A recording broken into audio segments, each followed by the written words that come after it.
Il y a un an, j'ai perdu 1 million de dollars.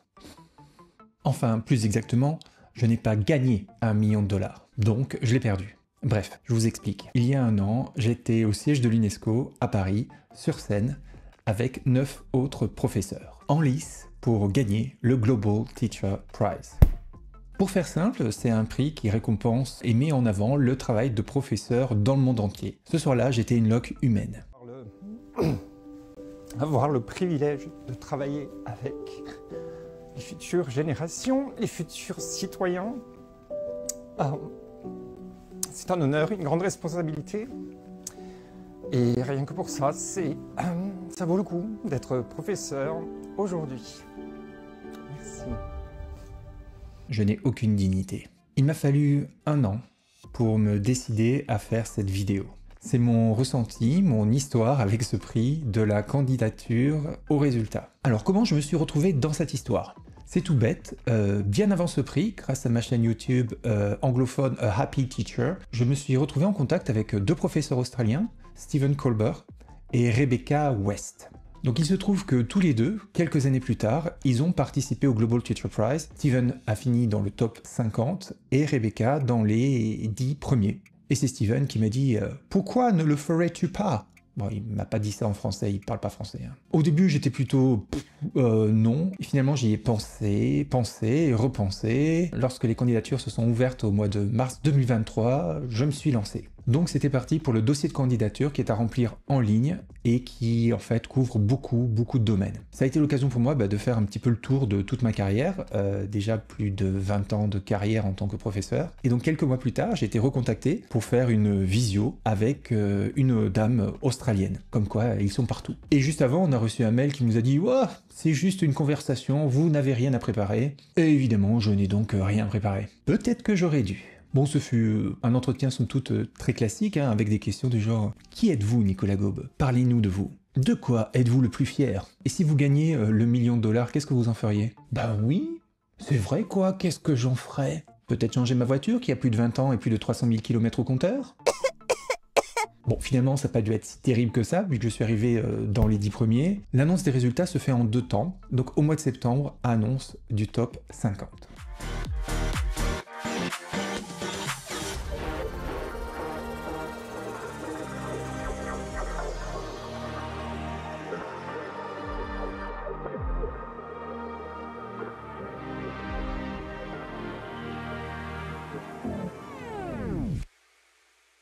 Je vous rassure tout de suite, je ne suis pas espagnol, ça a été corrigé dans la version suivante. Il a fallu que ça tombe sur moi. Premier réflexe, j'ai cherché tous les finalistes sur les réseaux sociaux et j'ai créé un groupe Facebook pour les finalistes. J'ai quasiment retrouvé tout le monde, sauf ceux qui ne sont pas du tout sur les réseaux sociaux malheureusement. On a une chouette communauté, on a des projets en commun, il y a déjà eu un échange entre le Chili et le Japon, enfin le truc complètement improbable, mais on en reparlera plus tard. Et là, il a fallu attendre encore 2 mois pour connaître le top 10 officiel. Et voici comment je l'ai appris.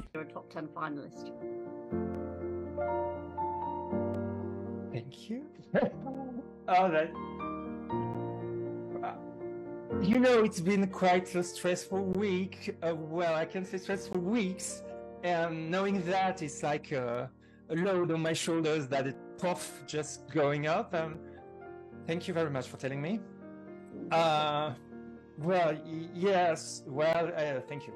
Ça, c'est la version publique officielle. Maintenant, je vais vous montrer la vraie réaction, ce qui s'est passé après, et c'est très perturbant. Well, yes, well, thank you.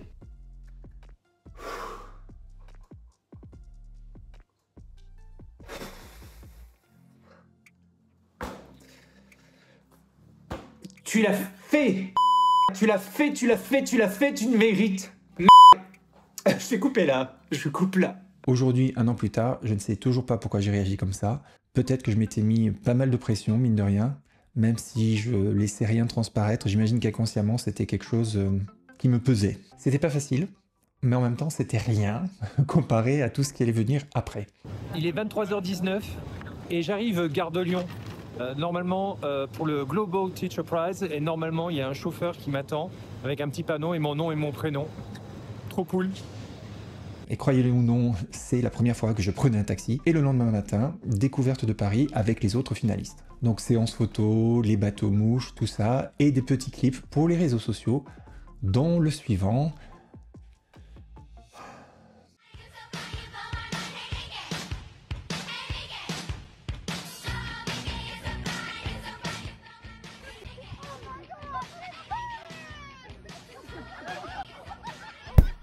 Et oui, c'est bien moi, là, les jambes en l'air, au pied de la tour Eiffel. Ah, elle est belle la France. Là déjà, des liens se sont créés entre nous, et j'ai particulièrement créé des liens avec le professeur ukrainien. C'est une rencontre qui m'a marqué. J'ai des élèves ukrainiens en classe, et quand on se baladait dans la rue, et une des premières phrases qu'il m'a dites, c'est ça fait du bien de regarder le ciel, et de ne pas avoir à se demander s'il n'y a pas un missile qui va nous tomber dessus. Je me suis dit, ok. C'est pas le même monde et potentiellement c'est pas le même métier et voilà, là il y a quelque chose qui a basculé dans mon esprit instantanément. Donc là, repas, on a parlé de tout et de rien. L'après-midi, on a été tranquille. Il y a eu séance maquillage, coiffage, maquillage, comment dire, là ça a été plutôt rapide. Et donc après la cérémonie, je vous mettrai le lien dans la description si vous voulez voir la cérémonie en entier. Donc il y a eu de la poésie, des courts-métrages, des témoignages. Après la cérémonie, un petit cocktail dînatoire et j'ai rien mangé. Et comme je n'étais pas le seul à n'avoir rien mangé, on s'est retrouvés quelques-uns après la cérémonie pour partager, passer la soirée ensemble. Donc du coup, couché à 3h du mat', et levé à 4h du mat' pour aller faire une radio et un plateau télé. Télématin avec Marie Portolano. Jean-Nicolas Gaube, merci beaucoup d'être avec nous.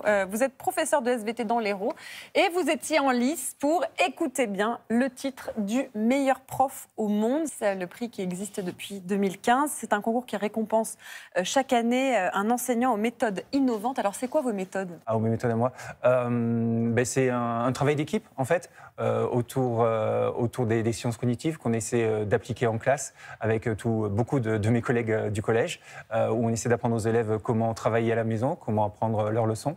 On se réunit beaucoup entre nous aussi, on va s'observer en classe et on essaie d'impliquer les parents aussi dans tout ça pour qu'ils aident leurs enfants à aussi mieux apprendre leurs leçons. Vous êtes quoi comme genre de prof, vous ? Quel genre de prof ? Un prof heureux ? Si ça répond à votre question. Vous êtes un prof heureux ? Oui, c'est le nom que j'ai donné à ma chaîne YouTube, donc oui, je suis un prof heureux. Parce qu'aujourd'hui, on parle quand même souvent de la lassitude des professeurs, c'est un métier qui est difficile. C'est pas du tout votre cas. Ah, bien sûr que si. C'est un métier très difficile, c'est un métier épuisant, qui demande beaucoup, qui est très exigeant. Mais si je veux véhiculer un message, c'est qu'on peut aussi, malgré tout, malgré ces difficultés, être épanoui professionnellement et être un prof heureux. Donc, donc c'est mon message et c'est ce que j'essaie de transmettre. Donc là, tel que vous m'avez vu, j'ai dormi 1 heure. Autrement dit, j'ai pas dormi du tout. Merci les maquilleuses. Et donc après ces 2 jours de folie, j'ai dû rentrer chez moi, passer une semaine dans le noir. Parce que c'était trop. Tout simplement, c'était trop. Finalement, à mon retour au collège, il s'est passé ça.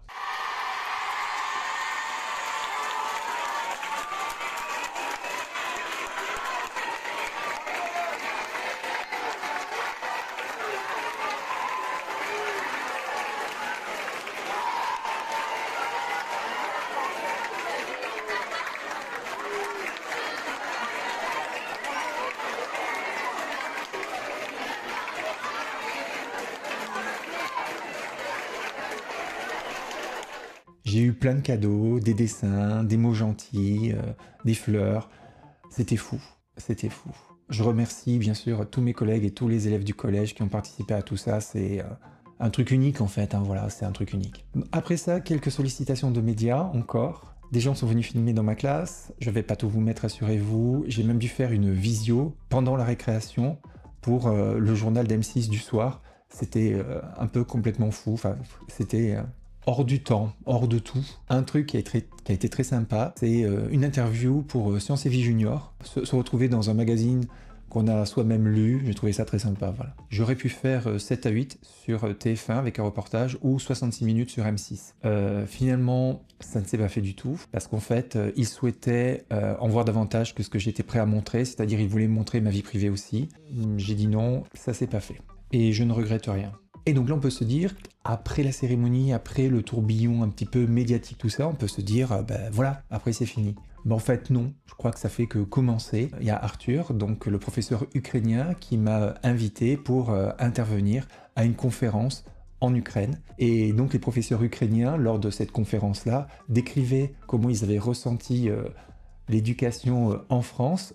Inutile de préciser qu'ils ont visité un des plus beaux lycées de France. Et pour vous dire, ils ont trouvé que nos livres, les livres de cours, ressemblaient à des magazines de mode parce que les pages sont glacées, parce qu'il y a beaucoup de photographies en couleur. Et ça, c'est un truc qui les a marqués. Un autre moment marquant, c'est le collègue indien, Hari Krishna, qui m'a invité en tant que professeur pour parler avec ses élèves. Et donc les élèves étaient chez eux, filmés avec le téléphone portable en visio, et donc ils m'ont fait une petite interview, ils m'ont interviewé avec leur accent indien adorable, et donc j'aurais répondu avec mon accent en français, voilà, et c'était, là aussi c'est un moment, c'était très très sympa. Ok, oui, d'accord, mais qui a gagné? Je crois que je ne peux pas faire cette vidéo sans vous parler des 9 collègues qui étaient avec moi sur scène. Ce que je vais vous dire va être forcément réducteur par rapport à tout ce qu'ils font et tout ce qu'ils ont fait au cours de leur carrière. Annie Ohana, du Canada, elle enseigne dans des milieux urbains défavorisés et au sein de communautés marginalisées, noires, autochtones et de couleur. Elle a fondé Mustang Justice, un groupe de leadership au service des jeunes axé sur la justice et la lutte contre l'oppression. Arthur Prohidakov, de l'Ukraine. Il a créé un cours de littérature ukrainienne en ligne pendant la pandémie du Covid-19 et a continué à mettre en œuvre des projets sociaux importants, même après l'invasion de l'Ukraine par la Russie en 2022. Il souhaite défendre et mettre en avant la culture ukrainienne par l'étude de la littérature. Deep Narayan Nayak, Inde. Surnommé le professeur des rues, il a transformé les murs de boue des habitations indiennes en tableaux noirs et les routes en salles de classe pour offrir une éducation aux enfants défavorisés, notamment ceux qui sont éloignés des grandes villes. Eric Assomani Asante du Ghana. Il a fait preuve d'innovation en reliant tous les moniteurs d'ordinateur à un seul système et en développant un site web hors ligne pour enseigner l'informatique sans connexion Internet. Il a également fait don d'ordinateurs et de manuels scolaires à des écoles défavorisées. Geisha Bonilla Cortés du Chili. Elle a appris à son père à lire et à écrire et enseigne maintenant sur l'île de Pâques. Elle a créé une émission de télévision éducative et a commencé à enseigner dans la langue indigène de l'île, le Rapa Nui. Mariette Wheeler d'Afrique du Sud. Elle a une formation de scientifique en biologie et a passé 2 ans sur l'île subantarctique Marion. Elle utilise des approches créatives dans sa classe comme des jeux de société, des débats et des applications. Elle a également un podcast qui est très suivi. Melissa Tracy des États-Unis. Elle a transformé sa salle de classe en un laboratoire hydroponique où les élèves produisent des fruits et des légumes biologiques. Elle encourage également les étudiantes à acquérir une expérience de première main dans l'agriculture par le biais de son projet Girls Grow Greens. Shafina Vora du Royaume-Uni.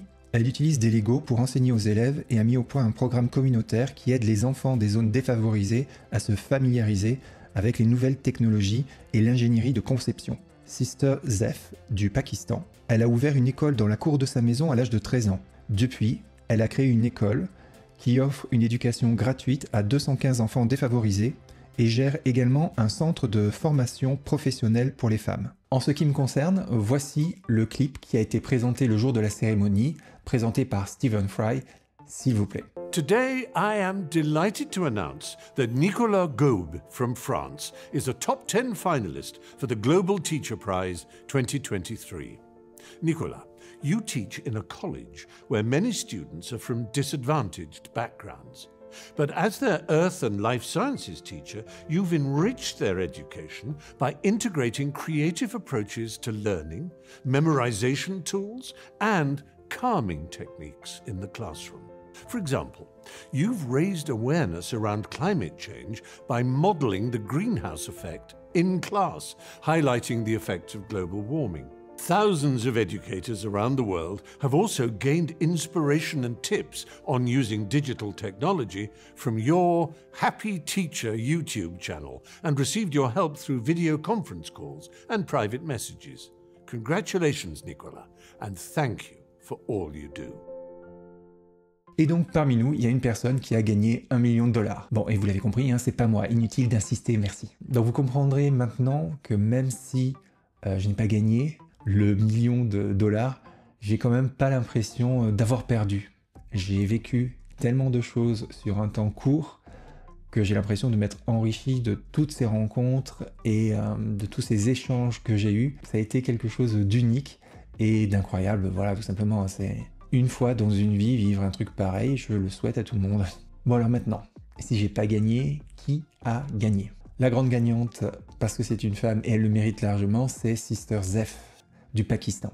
Comme je vous l'ai dit, à l'âge de 13 ans, elle enseignait déjà dans le jardin derrière sa maison. Elle a fait ses études, elle a monté une école gratuite pour beaucoup d'enfants défavorisés. Elle s'occupe également des femmes de sa communauté en leur donnant accès au numérique, en les formant sur des métiers manuels, en leur donnant également des cours de self-défense. Donc elle a un impact énorme sur sa communauté et sur l'éducation au sein du Pakistan. Elle méritait largement ce prix. Donc vous le comprenez, je ne peux que vous encourager à vous inscrire à ce prix. Les inscriptions sont ouvertes pour l'année 2024, je mettrai le lien dans la description. N'hésitez pas à vous inscrire à ce prix. Je crois que je peux dire que ça a changé ma vie, quelque part. Je suis quelqu'un de différent depuis ce prix. Pour tout vous dire, j'ai tout arrêté. Tout ce que je faisais au sein de l'éducation nationale, j'ai tout arrêté. Je ne saurais pas dire pourquoi. Ma charge mentale était telle qu'il fallait que j'arrête, que je prenne une pause d'au moins 1 an pour mettre tout ce que je faisais de côté. J'ai l'impression de commencer une deuxième carrière de professeur avec des ambitions différentes et un regard différent sur le métier aussi. Quand vous côtoyez des professeurs du monde entier, dont certains n'ont pas de salle de classe pour enseigner, ils n'ont pas de livres, ça vous remet les choses en perspective forcément. Pour conclure cette vidéo, déjà si vous êtes resté jusque là, merci. Et donc en bonus, je me suis dit que ça pourrait être sympa de vous lire mon discours en cas de victoire, parce qu'on nous a demandé de faire un discours si jamais on gagnait, évidemment. Lecture. J'ai le privilège d'avoir été nominé parmi les 50 finalistes. Votre passion m'inspire.